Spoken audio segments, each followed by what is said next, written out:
ಎಲ್ಲ ಕಡೆ ಸೋತವನು ಬಂದು ಬೆಂಗಳೂರಲ್ಲಿ ಗೆಲ್ತಾನೆ. ಹೌದು.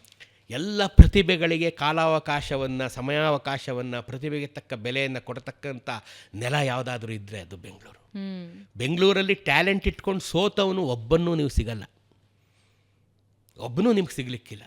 ಅಂಥ ಬೆಂಗಳೂರು ಯಾರನ್ನೂ ಸುಲಭಕ್ಕೆ ಸೇರಿಸೋದು ಇಲ್ಲ, ಸೇರಿಸಿದ ಮೇಲೆ ಅದು ಬಿಡೋದು ಇಲ್ಲ, ನಾವು ಒಪ್ಕೋಬೇಕಷ್ಟೇ. ಹೌದು, ಅಂಥವ್ರು ಬೆಂಗಳೂರು. ಅಂಥದ್ದನ್ನು ಈ ಮಹಾರಾಜರು, ಕೊನೆಗೆ ಮಹಾರಾಜರನ್ನು ಸಹ ಮೂರನೇ ಕೃಷ್ಣರಾಜ ಒಡೆಯರು, ಚಾಮರಾಜ ಒಡೆಯರು, ನಾಲ್ವಡಿ ಕೃಷ್ಣರಾಜ ಒಡೆಯರು ಬೆಂಗಳೂರಲ್ಲೇ ಬಂದಿರ್ತಾಯಿದ್ರು.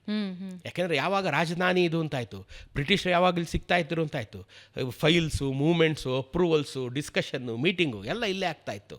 ಹಾಗಾಗಿ ಅವರು ಸದಾ ಬೆಂಗಳೂರಲ್ಲೇ ಇರು. ಮೈಸೂರಿಗೆ ದಸರಕ್ಕೆ ಮಾತ್ರ ಬರ್ತಾಯಿದ್ರು ಮಹಾರಾಜರು, ಮಿಕ್ಕೆಲ್ಲ ವೇಳೆ ಸಾಧ್ಯವಾದಷ್ಟು ವೇಳೆ ಬೆಂಗಳೂರಲ್ಲಿ ಇರ್ತಾಯಿದ್ರು. ಬೆಂಗಳೂರು ಪ್ಯಾಲೇಸಲ್ಲಿ ಇರ್ತಾಯಿದ್ರು.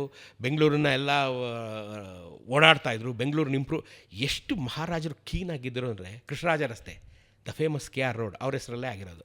ಅದು ಮಹಾರಾಜರು ಇದ್ದಾಗಲೇ ಆಗಿದ್ದು ರಸ್ತೆ.